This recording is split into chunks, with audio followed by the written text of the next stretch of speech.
Assalamualaikum warahmatullahi wabarakatuh. Perkenalkan, nama saya Retno Hesti Nengdia, bisa dipanggil Hesti. Saya asal dari Kalimantan Selatan. Aslinya Purjo, pindah ke Kalsel sejak saya kelas 1 SD hingga saat ini, entah sampai kapan. Saya dari mahasiswa PGSD FKIP UPY semester 4. Kalau boleh ada waktu, saya dan meminta waktu masnya buat ngobrol bentar, boleh? Waalaikumsalam warahmatullahi wabarakatuh. Ya, saya Akbar Nurul. Sebelumnya saya mengucapkan terima kasih atas kepercayaannya karena telah mempercayai saya untuk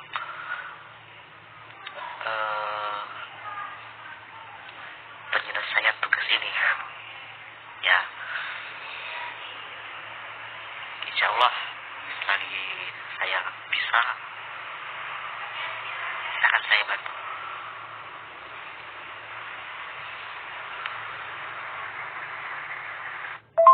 Kalau boleh tahu, saat ini masnya berusia berapa tahun ya? Ya, alhamdulillah untuk saat ini saya menginjak usia 18 tahun. Kalau boleh tahu, sekarang masnya sekolah atau bekerja? Kalau sekolah kelas berapa? Kebetulan saat ini saya masih sekolah. Saya sekolah di Mahasiswa Sleman, kelas 12. Oh ya, di masa pandemi seperti ini, masnya itu sekolahnya online atau offline? Kalau online itu pembelajarannya bagaimana? Jika offline juga bagaimana? Kebetulan sekolah kita mengadakan sekolah online, dan itu sistemnya tergantung guru dan masing-masing maba gitu. Maksud saya, ada yang menggunakan lewat grup seperti itu, ada yang ke WhatsApp, ada yang menggunakan kayak aplikasi pembelajaran online seperti Zoom, Google Meet dan lain-lain, tergantung guru masing-masing seperti itu. Dan untuk offline, ya seperti sekolah pada umumnya, kita belajar dari pagi jam 7 sampai jam setengah 3 gitu. Kalau Senin sampai Kamis, tapi Jumat sampai jam 11, dari Sabtu sampai jam setengah 2. Ya, sistemnya sama dengan sekolah lain seperti itu.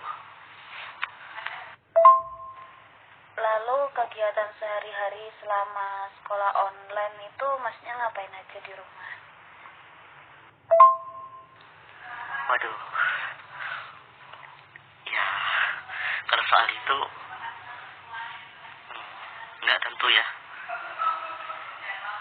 Kadang isoma, istirahat saat makan, ya kadang ngapain gitu, apa ya, sambil nyambi baca-baca apa gitu, artikel atau apa gitu. Kalau itu, tapi kalau untuk kegiatan di luar rumah, nol, nggak ada seperti itu. Saya lebih fokusnya tertuju ke kegiatan dalam rumah. Ya seperti itu saja sih, muter-muter saja tiap hari seperti itu.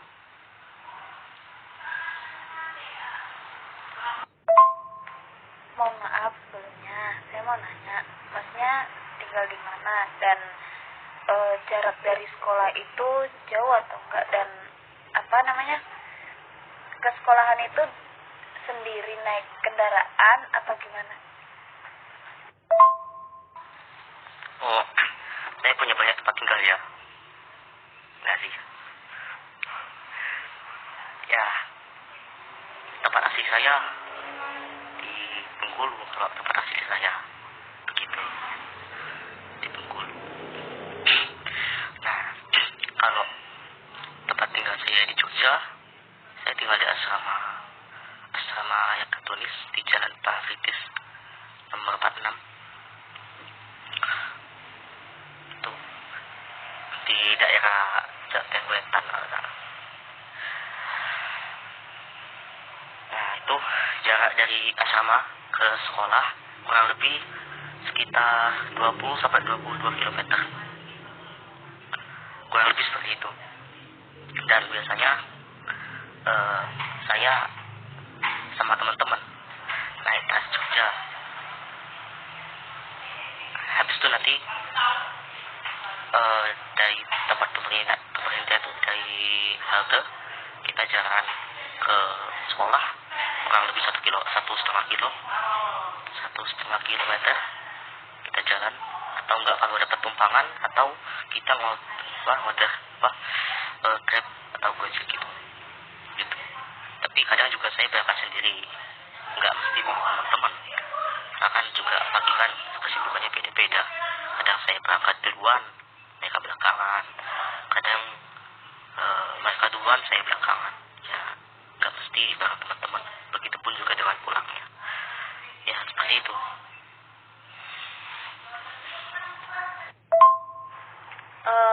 Tadi kan dari asrama itu naik TJ sampai ke sekolah. Kurang lebihnya juga itu jarak ke sekolahnya masih jauh ya, 1,5. Kalau nggak naik Grab, jalan kaki. Apa tidak ada fasilitas dari asrama yang untuk antar jemput siswanya? Nah, tidak ada. Ya sebetulnya sih ada mobil asrama. Cuman ya fasilitas di sana itu hanya dipergunakan untuk kegiatan asrama saja, bukan untuk kegiatan suatu kelompok, apalagi personal, apalagi individu. Itu dia hanya untuk misal asrama diundang kemana, nah nanti bisa menggunakan mobil itu nggak ada. Kalau untuk antar jemput seperti itu nggak ada. Tidak dipergunakan, ada fasilitasnya cuma tidak dipergunakan untuk hal tersebut gitu. Apa namanya, kalau masnya berangkat itu kan naik TJ, itu kira-kira dari jam berapa sampai sekolahan? Apa nggak ada kendala ketelatan atau gimana? Karena kan menunggu TJ itu pasti lama, apalagi di Jogja kan seringnya itu kepadatan macet lalu lintas. Kalau masalah itu tergantung. Ya kadang kalau pas lagi macet gitu kita lama nyampenya gitu, bahkan telat banget. Tapi kalau lagi cepat ya bisa. Kalau lagi nggak macet cepat gitu ya, itu juga tergantung kitanya sih, bagaimana kita mengatur waktunya. Semakin pagi kita berangkat, kemungkinan kita sampai juga lebih, kemungkinan kita tidak terlambat juga lebih besar gitu.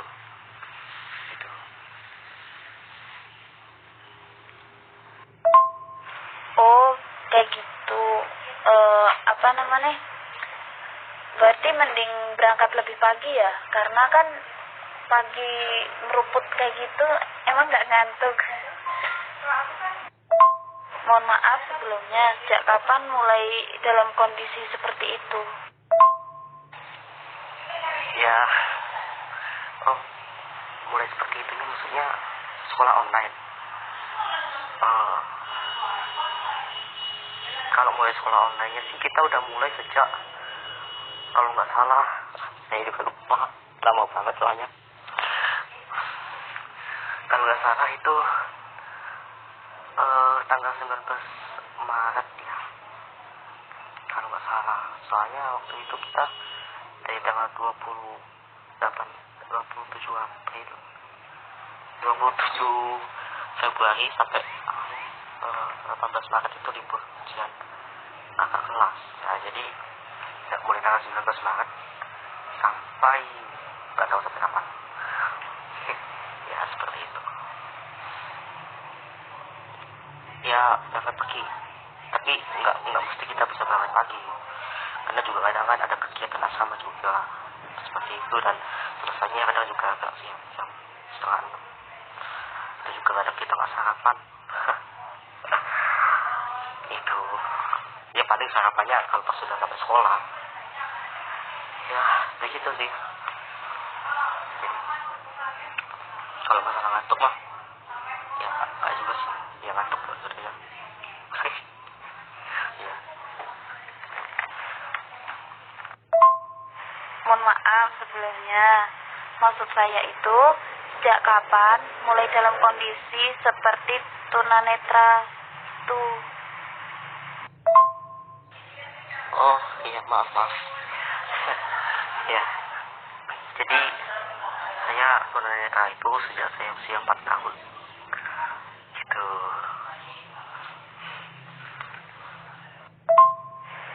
Jika saya boleh tahu, pengalaman apa yang Anda rasakan ketika mengalami kondisi tunanetra tersebut?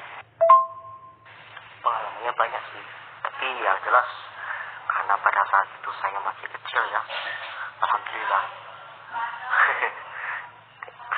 Jadi saya tidak begitu menghiraukan. Ya, alhasil pada saya kecil ya, yang saya rasakan nggak ada beban, nggak ada apa. Saya masih tetap main seperti biasa, tetap menjalani kehidupan seperti biasa. Itu ya seperti itu sih.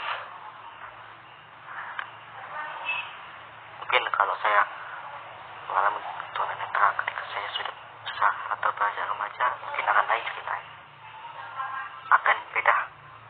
Apa yang saya rasakan mungkin beda gitu.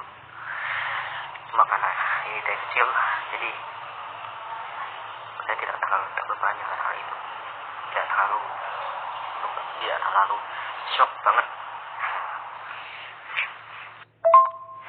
Kesulitan apa yang Anda rasakan ketika saat belajar?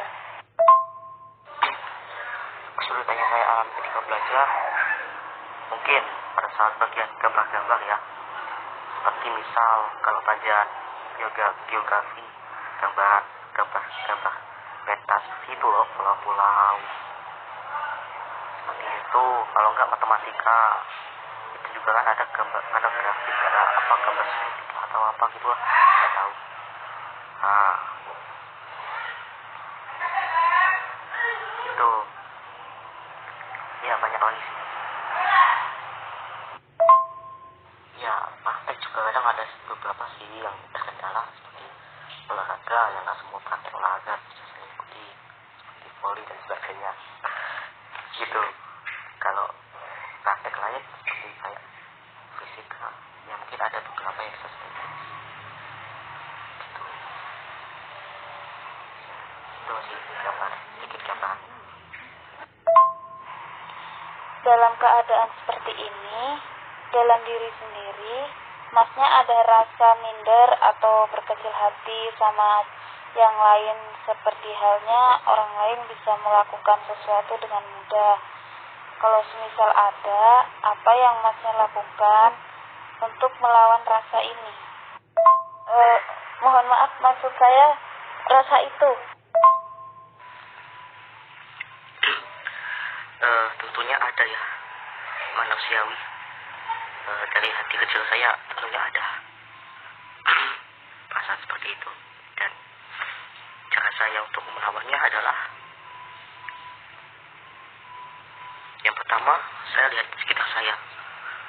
Saya lihat teman-teman saya yang lain yang nasibnya sama dengan saya. Karena apa? Supaya saya menganggap bahwa kamu tuh gak sendiri loh. Kamu tuh nggak sendiri menghadapi ini. Ada orang lain juga yang mengalami hal yang sama. Ada orang lain juga yang merasakan apa yang kamu rasakan. Itu yang pertama. Dan yang kedua adalah saya biasanya melihat orang-orang yang punya semangatnya tinggi daripada ada difabel semangatnya tinggi sekali gitu kan. Yang punya semangat tinggi itulah kadang yang menjadi acuan saya supaya saya juga bisa ikut semangat juga, tentunya bisa buat motivasi. Dan yang ketiga, saya bisa melihat ke bawah, yaitu kepada orang-orang yang cobaannya lebih berat daripada saya gitu.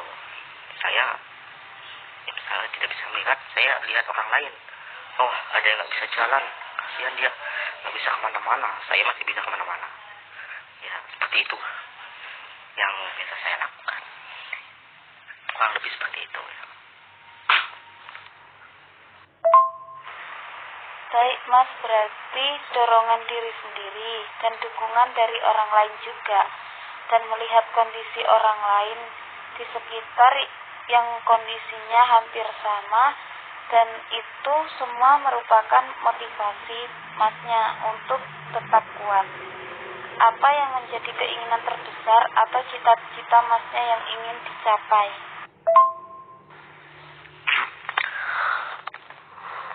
Tepat sekali, kurang lebih seperti itu. Kalau masalah keinginan terbesar saya saat ini adalah tentunya saya hendak menciptakan prestasi sebanyak mungkin di bidang apapun yang saya mampu, seperti itu. Karena bagi saya prestasi itu adalah sebuah ajak bagi kita untuk menunjukkan jati diri kita. Karena terkadang ada kondisi tertentu di mana kita diharuskan untuk menunjukkan jati diri kita, untuk menunjukkan kemampuan kita, untuk menunjukkan bakat kita. Jika kita seperti itu, yang terjadi adalah kita akan diremehkan, akan dipandang sebelah mata, akan direndahkan dan sebagainya. Dan itu yang selama ini saya alami dan rasakan. Maka hal tersebutlah yang mendorong saya untuk memiliki keinginan seperti ini ya, begitu. Ya, bidang yang saya mampu sekaligus juga kan bisa mengembangkan bakat juga untuk nilai positifnya juga di situ ya, seperti itu ya, sebisa mungkin lah menciptakan prestasi. Sungguh bagus sekali Mas, keinginan yang sangat luar biasa. Semoga Masnya tetap selalu semangat dan sehat selalu agar apa yang menjadi keinginan Mas bisa tercapai. Senang sekali saya dapat mengobrol dengan Masnya, banyak pelajaran dan motivasi yang bisa saya dapat dari Masnya. Mungkin sekian dari saya, terima kasih banyak Mas untuk waktunya dan pengalaman Anda yang di-share, semoga bisa bermanfaat untuk saya dan orang lain nantinya. Terima kasih banyak Mas. Wassalamualaikum warahmatullahi wabarakatuh. Ya, saya juga tentunya mengucapkan terima kasih atas kepercayaannya. Ya, senang sekali bisa mendapatkan kepercayaan seperti ini. Mudah-mudahan suatu hari nanti saya dapat membantu kembali.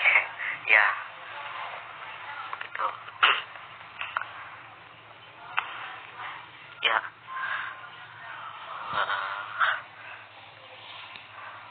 Waalaikumsalam warahmatullahi wabarakatuh.